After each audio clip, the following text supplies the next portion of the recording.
You know what really frustrates me? Trying to get good objective markers. Particularly to show up on camera. I mean, you know. And these are right in front of your face, guys. You know, they're hard to see even when I hold them like that. Now, if you remember, I have a top-down view that I normally do, which means I want my objective markers to be noticeable, and I tried to paint them in fluoro colors and a few other things, but the truth is they never really stood out on camera, which I found annoying. Now, my buddy, Kevin Crafts, he has these really cool objective markers that are like flat, like sort of like hazard looking things that are circles. You know, I think that's awesome. They're very noticeable, which is great. But the thing is that for me, they don't have much pizzazz, right?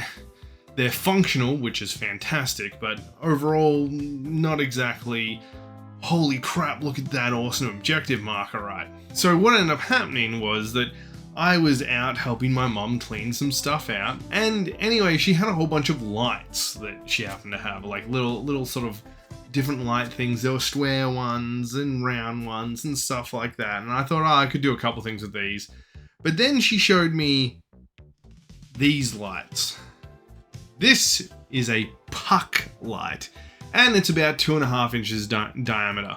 Now, of course, that's not quite 3 inches, is it? But I thought, hey, this would still be really cool, right? You just put your stuff on top of it, and the benefit is that they're quite bright, which means they'd be very noticeable on camera. Now, of course, they're too bright, so I had to calm them down a little bit. This is covered in spray paint too, so you imagine how bright that particular thing is. Now, of course, one of the major problems I had immediately was if the miniatures are in the middle, we're fine. But if they have to go a little bit to the side, well, they start to get a little bit wobbly, right? So, you know, and so anyway, I came up with a few ideas for this. So I pulled up Blender, first time I've ever used it, by the way. I pulled up Blender and I thought, okay, so I got the exact millimeter of the puck light and I started to work on it. So I started with this original prototype, which you may notice is covered in flock, and these slot in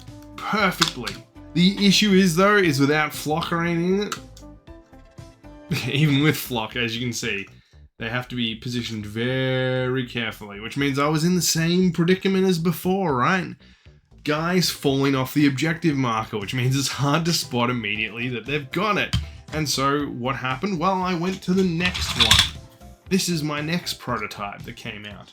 So slightly thicker, but we've got a bit of a rim around here. So of course, this slots in perfectly. And then I thought, hey, great, but look, see what you just saw there? It's still not stable. Even on the edge here, you got a guy hanging half off, and this is just a regular sized Space Marine dude on the smallest base you can use in these games.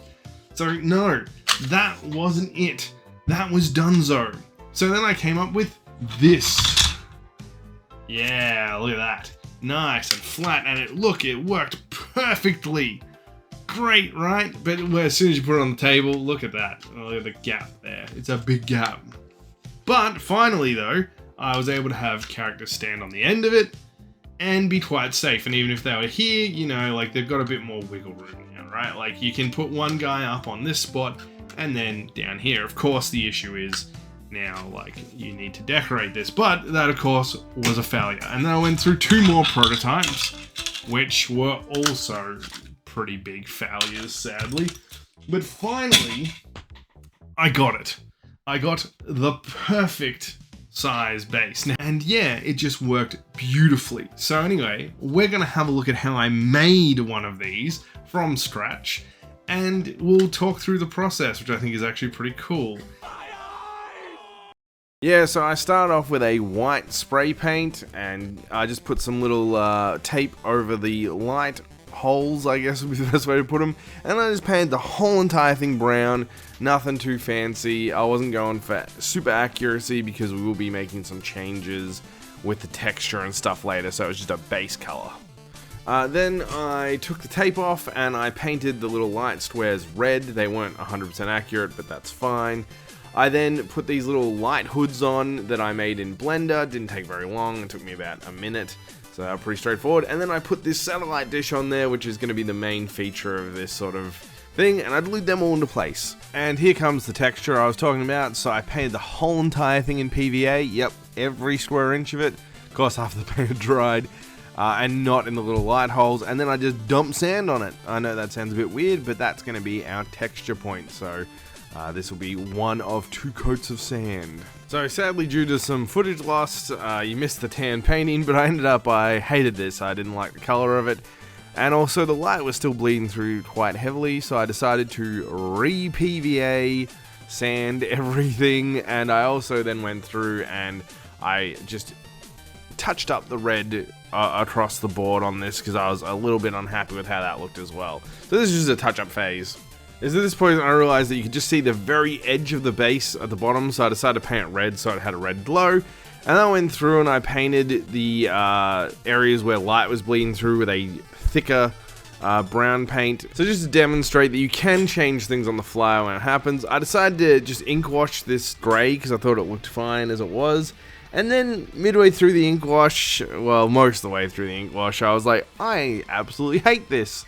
And so I decided that I was going to paint it dark grey, but I did finish the little laptop that's going to go on the back, so that was fine. Yeah, so I decided, as I said, paint the whole entire thing dark grey, and, you know, I was pretty happy with the colour. You know, it wasn't super fancy because I was just putting it on there. And then I did a bit of edge highlighting with a lighter grey just to make some of that grey pop.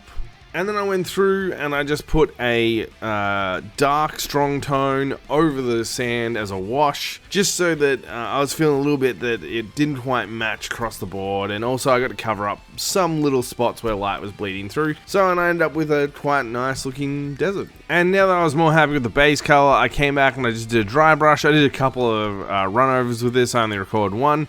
And I also added some detail into the radar dish that I was relatively happy with, so yeah, overall, you know. So then it was time to put the finishing touches on. I stuck the laptop to the radar dish, and that's it, it's done. So let's have a little spin around, we'll put the lights on, and of course we'll christen it with a little flag right at the end there. Let's have a look at the rest of them.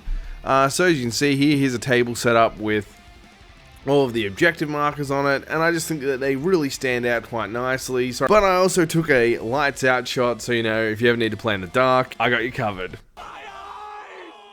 Yep, so here it is in its finished form. Look at that. And then we just press it in, and boom, look, we've got little lights around the edge of it, see?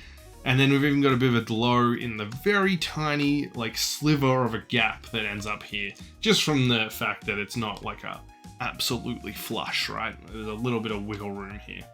But of course, it sits on the table, and as you can see, it doesn't move up or down when I hold it. Fantastic. And of course, so that was one of my sci-fi ones, but that wasn't it either. We of course had this sci-fi one, and you might notice I have a little flag, so I have colored flags for whoever wants to play, up to 4 players, and you simply just in and out as they need. And so we got this one. There we go, look at that. A little computer console. Amazing. Well, not amazing, but you know, I'm happy with it. It's amazing to me. It might be craptastic to you. Then we've got this one here, which is our ammunition dump. This one I'm actually really proud of. This one took me a bit, but I really think this one's quite nice. I still do want to do a bit more coloring so the light ends up a bit more of a yellow color, but very happy about that. And then I've got my 2 fantasy ones that I've got over here as well. So we've got this gold one, so it's just a big old pile of gold. Look at that. Nice and golden. I am planning to do a little bit more. I got like a little drill. I'm going to drill through a couple of gold spots so it really kind of shines out with that nice gold color. And then finally, we have this a classic, the sword in the stone, with a nice green here. So I do have other ones planned. I've got a Robot Legion's tomb that I'm going to do, and a couple of other ones that I'm really looking forward to trying.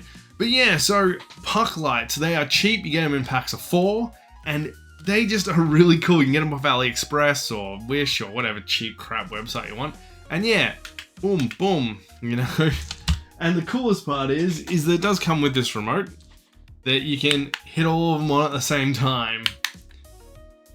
And then of course you can turn them off as well. So I think overall these are really cool, and they really stand out as objective markers. People have had a really good reaction to these, and they stand out great on camera.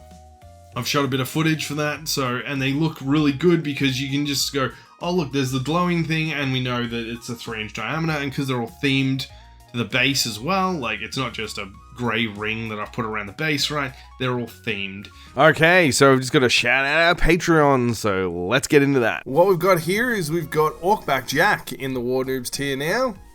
Thank you so much for that. And we've got 2 Wargamers now, Pygmalion and Orbitoid.